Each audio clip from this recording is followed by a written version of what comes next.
Congressman Eliot Engel. He heads the House Foreign Relations Committee. Congressman, thank you for joining us tonight, especially at this time. It's my pleasure to be here, Chris. Thank you. So let's start broadly. What do you think we're looking at in terms of the level of significance of what you've seen in the phone call, the context of what you know about the actions and coordination of different government agents before and after, and the complaint? Well, unfortunately, it reminded me of what the country went through under Richard Nixon all over again, brought back ugly and bad memories. We on the Foreign Affairs Committee are requesting documents from the State Department, which is in our jurisdiction, and if we don't get them, we are going to subpoena them on Friday. So we think we'll have much more information then as well. But, you know... Well, what are you looking for, Congressman, just so people understand? When you say State Department, just for the audience's edification, there seems to be no small suggestion that Rudy Giuliani, who said to me originally, I did it all myself, I did it just for my client, and that's it, and I'm allowed to do it. Now he's saying the State Department asked him to do it. And now we know that the Ukraine president seemed to view Mr. Giuliani as some kind of authorized entity acting under color of authority of the president. That may or may not have concerned the State Department. So what do you want to know from them? Well, I want to know exactly what they've seen or heard the president do. Look, when you talk about Rudy Giuliani, he wasn't working for the government. He's the president's private lawyer. But he says the State Department asked him to go. Do you believe that? Right. No, I don't. And I think it's mixing apples with oranges and trying to make it look good, but it really isn't good. You know, you would think that given all the hoopla about Russian interference in the previous presidential election, that the president would be very careful this time around and not use or try to use foreign leaders. But he apparently learned nothing. And if you read the transcript, I mean, anybody can read the transcript, and you can see what the president was trying to do and say, and he was obsessed with Biden and wanted to, you know, use the office of the presidency for his own personal vendetta. So do you believe the President of the United States abused his power in his dealing with Ukraine? Well, I think he abused it just on the basis of what they sent over. Can you imagine? I mean, the White House sent this over thinking it would absolve the president. So how much more is there to come that we haven't seen yet, that we don't know about yet? You think on the face of the transcript alone, you see an abuse of power? Oh, there's no doubt about it.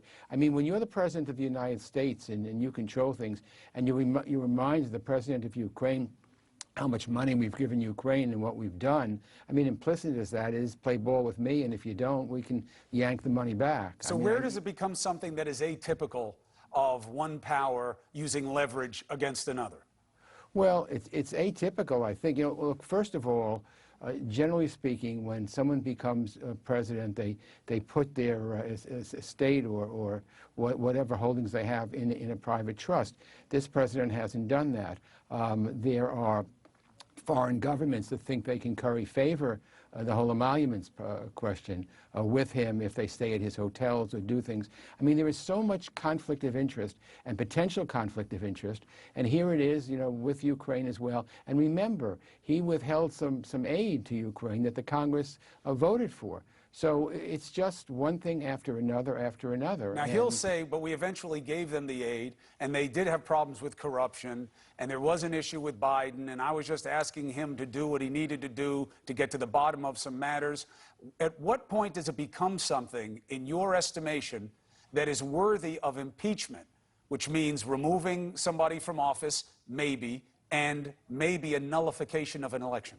Well, let me first tell you that back in May, I became alarmed when the U.S. ambassador to Ukraine, a career ambassador, very highly thought of, was summarily removed. I said it publicly then. I was really thought it was a disgrace then. And it was obvious to me now why she was removed, because they knew she wouldn't put up with any of this shenanigans, and the president wanted to install his own people. Has she been interviewed about this? Not to my knowledge, but... Should she? Yes, I hope she'll come for an interview, because I think that there's a lot that's going to follow from there. I think an awful lot. So you don't believe this is just about the phone call. You believe the phone call is a window into a dynamic that needs to be discovered.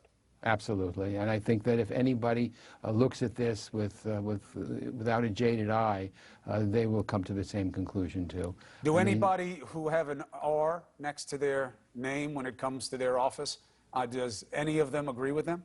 Agree with you? I don't know.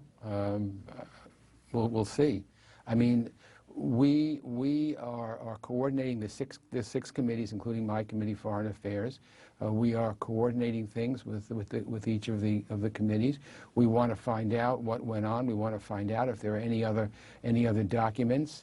And again, if the White House is releasing this phone conversation, claiming exoneration, my goodness, I mean, it points all over the place. It's anything but exoneration. So what more phone calls are there? What more threats were made to foreign leaders?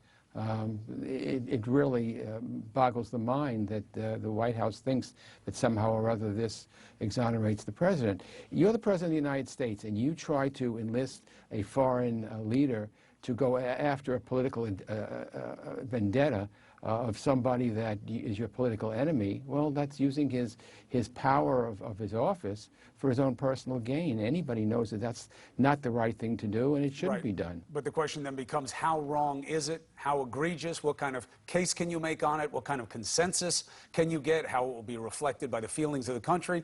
There's a lot of wood to chop here, but certainly we see what your focus is on it, Chairman, and we appreciate here at the beginning of this assessment you coming on to set the table for us. Thank you very much.